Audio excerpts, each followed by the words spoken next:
dy stori di wedi dod yn stori sy'n gyfarwydd i gymaint ohono ni, achos ti wedi bod yn agorad iawn, ti efo ofn o gwbl naddo trafod i iechyd meddwl ar y cyfryngau cymdeithasol. A rwan, mae gen ti gyfrol sydd yn crynhoi y cyfan mewn ffordd ynde. Wel, ynddi'n union, dwi wedi bod yn eitha gored ar gyfryngau cymdeithasol ac efo papurau yn y blaen am y frwydr dwi wedi bod yn ei chwffio ers tua 5 mlynedd. A dwi'n dioddau selder dwys a hefyd anhwylder personoliaeth ffiniol, neu falle bod rhan fwy o bobl yn ei nabod o fel BPD, Borderline Personality Disorder. So mae wedi bod yn frwydr hir, ond dwi'n meddwl bod rhannu wedi helpu fi lle ar hyd y daith. A dyna'r unig beth ti wedi gofnodi yn y gyfrol yma wedyn ydy dy frwydr di?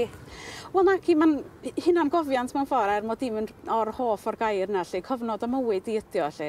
A dwi'n dechrau o'r dyddiau cynnar o gael yng un o drilliad yn rhe Cynarfon ac yn sôn chydig am y fagwraeth Gymraeg a Chymreig ac eisteddfodol gafon ni. A wedyn yn mynd ymlaen wedyn i siarad yn ystod yr ail ddegawd am y colledion mawr bu'n ei brofi.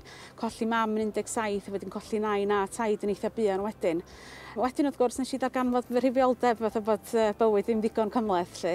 A wedyn dwi'n mynd ymlaen i drafod prif bwnc y llyfr mewn ffordd, sef y frwydr iechyd meddwl.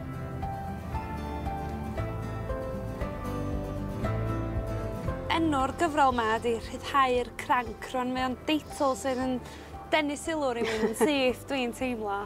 A dwi'n gwybod bod yna stori tu ôl i'r teitl yma Melen. Wel oes, fe ddylais i roed swn i un yn cyhoeddi llyfr na dais y cranc yn y teitl, ond o'n i newydd ddod allan o sbyty meddwl Hergest, yr ail dro dwi'n meddwl, ac yn mynd â Winnie Lloyd ynghi Trilliw cyd-defaid i lan y môr lle. A cofio gweld rhyw linell yn y tywod a dechrau tynnu ar y linell a tynnu'n gletach ac yn gletach. Ac mawr sioc i fi, oedd yn brofiad eitha brwchus ar y pryd. Dyma yna granc yn dod allan ar wialen bysgota ma wedi glymu o gwmpas i grafanga fo lle. A dyma fi'n obsetio'n ofnadwy achos oedd yma beth neis i weld.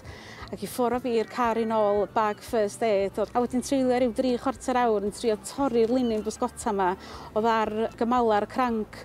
Ar ôl gwneud hynny, a dwi'n siŵr mod i wedi cael minso unwaith ddwywaith lle, gweld y cranc heb feddwl dwywaith yn cerdded yn syth i mewn i'r tywod ac i'r môr mawr o'i flaenog. O'n i'n meddwl bod o'n beth rhyfeddol ar y pryd. O'n i wedi cael ail gyflan sbyty, o'n i wedi dod allan ar ôl meddwl bod bywyd yn gwbl anobeithiol ac yn meddwl bod o'n beth anhygoel ac yn meddwl tybed pa mor lwcus o'n i fod yn y sefyllfa yna. Dyna lle mae'r Rhyddhau'r Cranc yn dod i mewn lle. Gan obeithio mod i heb ddifetha fo unrhyw un. A dwi'n meddwl bod be wyt ti'n neud rwan yn bwysig yn rhannu dy stori, achos mae yna lot o bobl yn diodda allan yna'n does, a mae darllen dy stori di yn sicr yn dod â gobaith i bobl.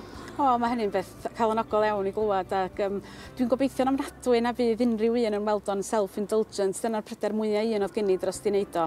Dwi'n gobeithio mod i wedi bod yn onast ac yn ddiflewyn ar dafod ac yn gobeithio, hynny di sy'n wych sy'n helpu rhywun, ond tas o'n gwneud i bobl sydd allan diodda'n dawel deimlo'n llai unig, so ni'n di hwnt o hapus.